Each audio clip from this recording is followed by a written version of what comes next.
Parents have some concerns of some stuff they may have found in your room? Yeah, I believe so. And what would it be? A human head and hands. Oh my God! In the quiet town of Grand Junction, Colorado, a chilling discovery was made on March 1st, 2021. This story begins with a 911 call that police received from a frantic mother. 911 is John. What's the address emergency? Hi, there is an emergency. I found something in my son's closet wrapped in a plastic bag. Okay, what was it? I think it's a human head. It's a what? I think it's a human head. Police arrived at the home of Terry Cohee, who had discovered a severed head in her son Brian's room.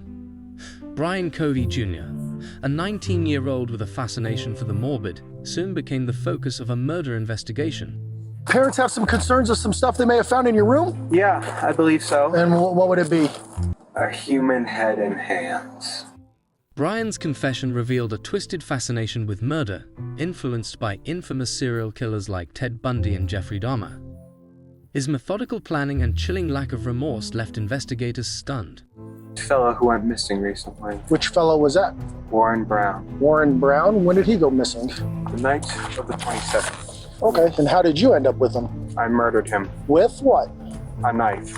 Why would you have done that? I've always wondered what murder felt like.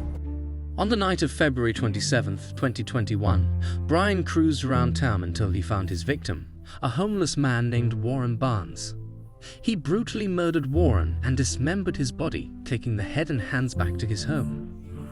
Brian described how he put on multiple layers of gloves to avoid leaving fingerprints and used a large knife to stab Warren repeatedly in the neck.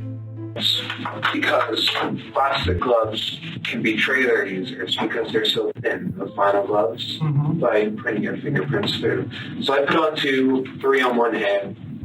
I took the knife, I pulled back the canvas, and I stabbed his neck. Brian attempted to dispose of the body in the Colorado River, but his car got stuck. This led to a bizarre series of events that eventually exposed his horrific crime. The night after the murder, Brian drove to the Blue Heron boat ramp to dispose of Warren's body. However, his car became lodged in the mud, and in his panic, it slid into the river. Brian was drenched in freezing water and had to flag down help from passing motorists. Brian's bizarre behavior and inconsistent story about how his car ended up in the river raised suspicions among the police. Initially, Brian claimed he was just trying to clear his head, but the evidence of blood on his car's bumper and door handles told a different story. Throughout the investigation, it became clear that Brian had been planning this murder for over a year.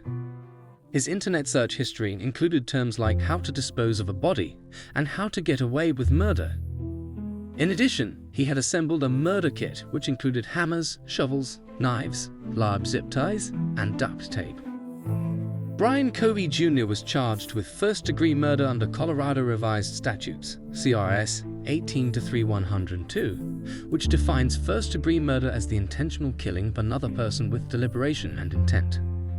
He was also charged with tampering with a deceased human body, CRS 18-8610.5, and tampering with physical evidence, CRS 18-8610. During the trial, the prosecution presented overwhelming evidence of Brian's guilt, including his detailed confession and the physical evidence found at the scene. Under CRS 18-1.3401, the mandatory penalty for first-degree murder in Colorado is life imprisonment without the possibility of parole.